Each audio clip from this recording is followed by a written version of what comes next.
নমস্কাৰ, টাইমেটলৈ স্বাগতম।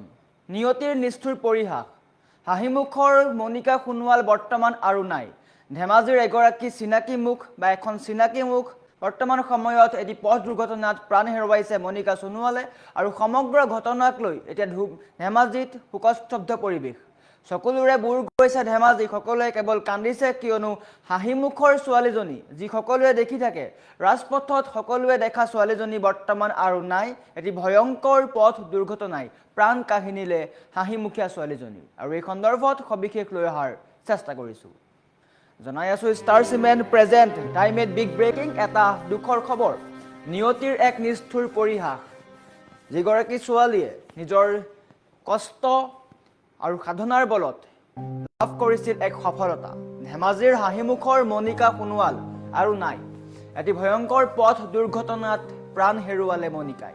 নিজৰ পৰিশ্ৰমী হাত দুখনেৰে ধেমাজিৰ তেলিজান পথাৰত চালাডৰ দোকান দি সকলোৰে পৰিচিত হৈ পৰিছিল ছোৱালীজনী।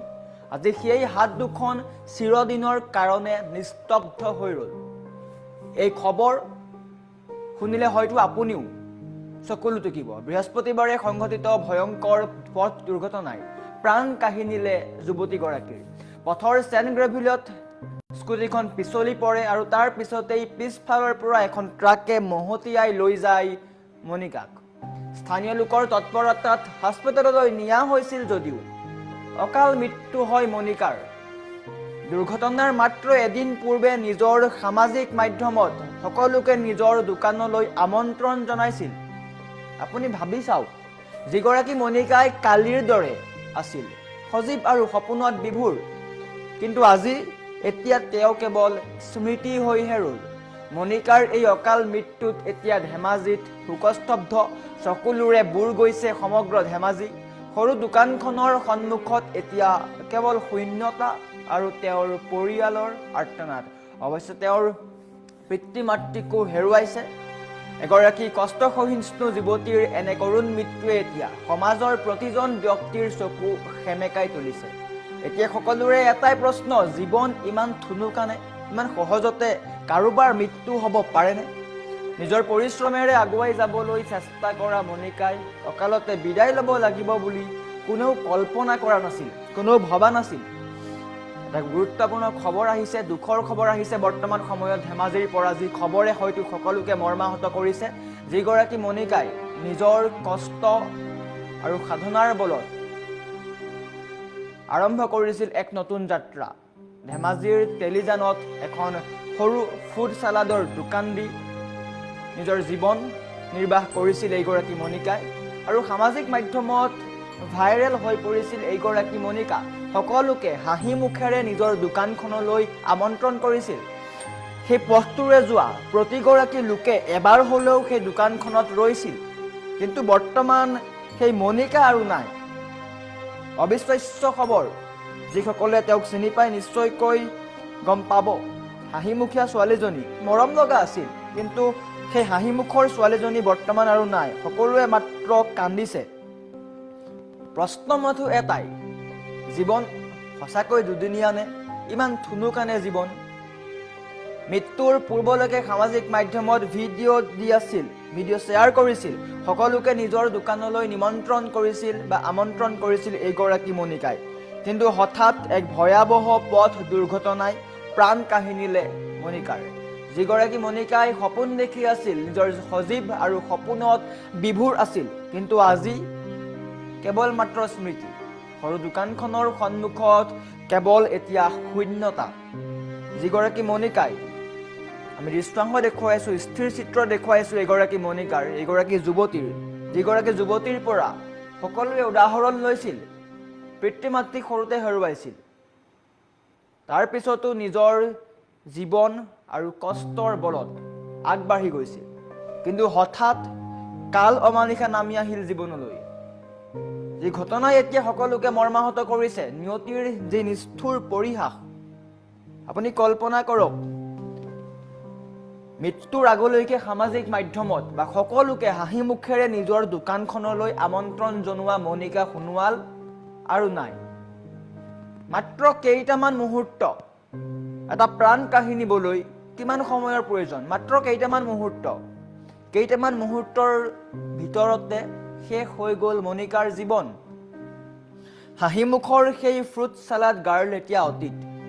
সকলোৰে হৃদয়ত থাকিব, স্মৃতিত থাকিব। জুবিন গাৰ্গৰ অনুৰাগীও আছিল।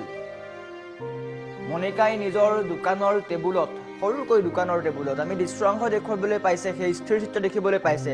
সৰুকৈ এখন টেবুল লৈ ফ্ৰুট চালাডৰ দোকান দিছিল বা ষ্টল দিছিল, আৰু তাতেই তেওঁ জুবিন গাৰ্গৰো ফটো ৰাখিছিল। জুবিন গাৰ্গৰ অনুৰাগী আছিল এইগৰাকী মনিকা।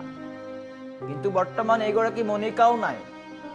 যিগৰাকী মনিকাই কালিৰ দৰে আছিল সজীৱ আৰু সপোনত বিভোৰ, আজি তেওঁ কেৱল এক স্মৃতি। এক মৰ্মান্তিক পথ দুৰ্ঘটনাই চিৰদিনৰ বাবে নিস্তব্ধ কৰিলে সকলোৰে মৰমৰ মনিকাক। এতিয়া সকলোৱে কান্দিছে। ধেমাজিৰ সকলোৰে চকুত সকলোৰে বুৰ গৈছে ধেমালি। কিন্তু আজি সকলোৰে এটাই প্ৰশ্ন, জীৱন ইমান থুনুকানে? জীৱন ইমান সহজ নে? মৃত্যু ইমান সহজ নে?